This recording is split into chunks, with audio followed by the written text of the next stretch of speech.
Bismillahirrahmanirrahim. Assalamualaikum warahmatullahi wabarakatuh. Perkenalkan, saya Aisyah, saya dari Biologi C semester 6. Pada kesempatan kali ini, saya akan mencoba menjelaskan tentang analisis jurnal yang saya sudah analisis sebelumnya. Jurnal yang pertama dengan judul Analisis Kesulitan Belajar Siswa Materi Bioteknologi SMA Negeri se-Kabupaten Rokan Hilir dengan penulis Zulfaldi Fauzia Harahap dan Samni Edi pada tahun 2016 dengan wilayah kajian identifikasi kesulitan belajar. Latar belakang pada jurnal yang pertama ini terkait dengan hasil belajar bioteknologi yang rendah atau penyebab rendahnya KKM pada materi kebiologian diduga dengan banyaknya faktor penyebabnya seperti faktor dari dalam diri siswa itu sendiri dan faktor lainnya. Dalam pembelajaran biologi, materi bioteknologi konvensional seperti pembuatan tempe dan tahu, siswa masih mengalami kesulitan jika harus praktek langsung di lapangan. Yang sering terjadi, pembelajaran dilakukan dengan ceramah atau penyampaian konsep. Padahal, dalam pembelajaran bioteknologi tidak hanya konsep tetapi juga aplikasi. Kesulitan berikutnya adalah kekurangan alat untuk mengamati terjadinya proses bioteknologi. Metode yang digunakan dengan pengambilan sampel menggunakan teknik random sampling.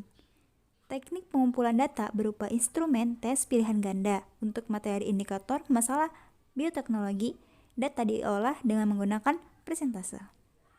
Kemudian temuan. Pada temuan jurnal ini dilihat dari kesulitan indikator kesulitan belajar pada indikator memperoleh pemahaman prinsip-prinsip dasar bioteknologi dan 49,90% menjelaskan keilmuan yang berkaitan dengan bioteknologi dengan persentase 46,44%. Menjelaskan perbedaan bioteknologi tradisional dan modern dan presentasi 52,23%,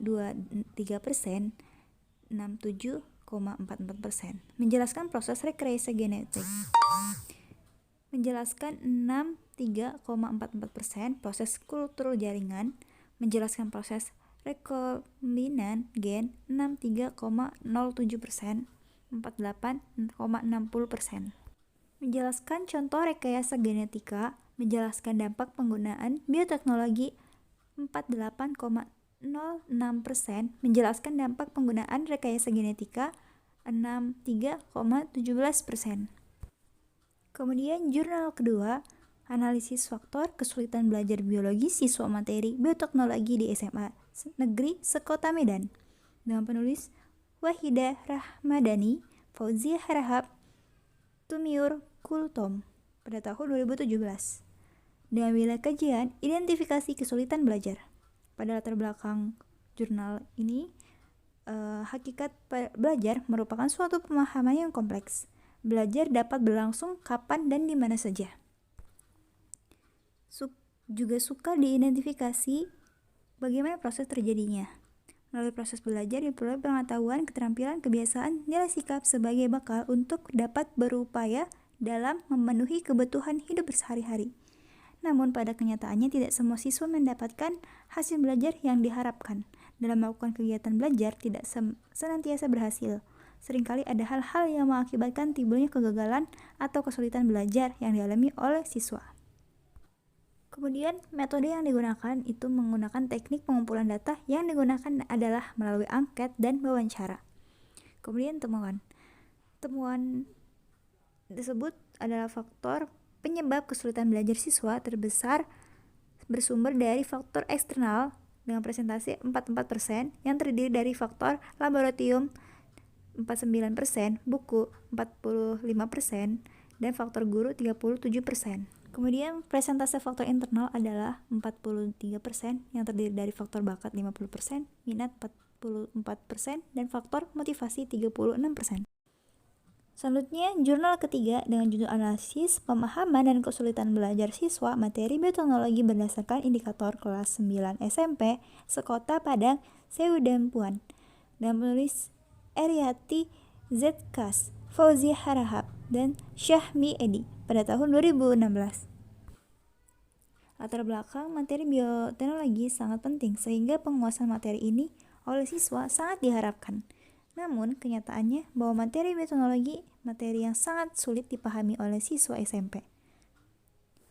Hal ini sesuai dengan hasil penelitian Dawson dan Selbensi pada tahun 2003 mengatakan bahwa dari sejumlah siswa yang diteliti di Australia, sepertiganya mempunyai pemahaman yang rendah atau tidak memahami sama sekali tentang bioteknologi, dan sepertiganya tidak dapat memberi contoh tentang hasil bioteknologi yang secara benar. Penguasaan yang rendah dari siswa maupun masyarakat umum terhadap ilmu tersebut sangat mungkin disebabkan kurangnya kemampuan guru dalam membelajarkan dan siswa kesulitan memahami materi bioteknologi.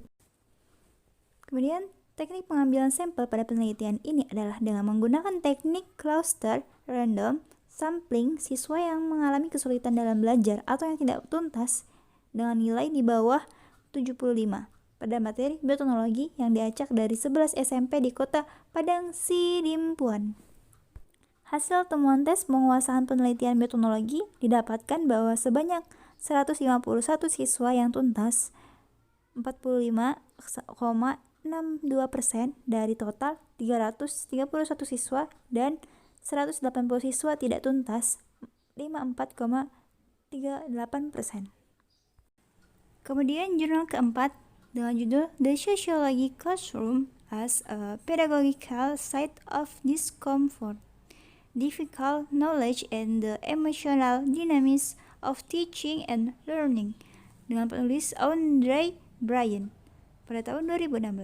Latar belakang sosial pendidikan pada pendidikan keadilan sosial, baik di bidang humaniora atau pembangunan manusia dan pendidikan, dibutuhkan sebagai titik awal gagasan bahwa pengajaran sosiologi yang baik perlu terlibat secara mendalam dengan pertanyaan tentang bagaimana pengetahuan sosiologis dan khususnya pengetahuan yang sulit sosiologis dirasakan, dialami, dan dipahami oleh peserta didik.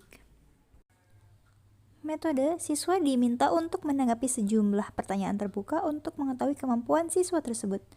Temuan, belajar untuk mengajar dengan penuh semangat untuk keadilan sosial dan global mungkin seperti yang disarankan oleh Blitzman 2007 hanya terdiri dari belajar untuk mentolerir pemikiran tentang kualitas emosional dan pengalaman belajar. Kemudian jurnal kelima dengan judul The Early Identification of Children with Learning Difficulties dengan penulis Anne Louise Bed dan P.P. Hilt pada tahun 1908. Latar belakang kriteria dalam konteks ini, mereka secara langsung terikat dengan pencapaian individu independen dari orang lain dalam kelompok, kelas, atau tahun. Mereka jika dirancang dalam di sekolah secara langsung dapat diinterpretasikan dalam kaitannya dengan tuntutan seorang guru yang relevan. Mereka menekan pada kebutuhan jangka pendek daripada prediksi jangka panjang dan oleh karena itu memberikan arahan untuk mengajar dalam waktu dekat. Metode yang digunakan EPCT yang digunakan yaitu dengan komunikasi terhadap guru dengan anak melalui tes producer screening dengan penerapan teorema Bayes. Temuan EPTV digunakan sebagai perangkat screening awal, rata-rata skor standar untuk keduanya kelompok sedikit di atas 100, tahun 1 103,8 tahun 2 105,3. Tidak ada perbedaan yang signifikan pada kedua kelompok di antara skor diperoleh untuk anak laki-laki dan perempuan.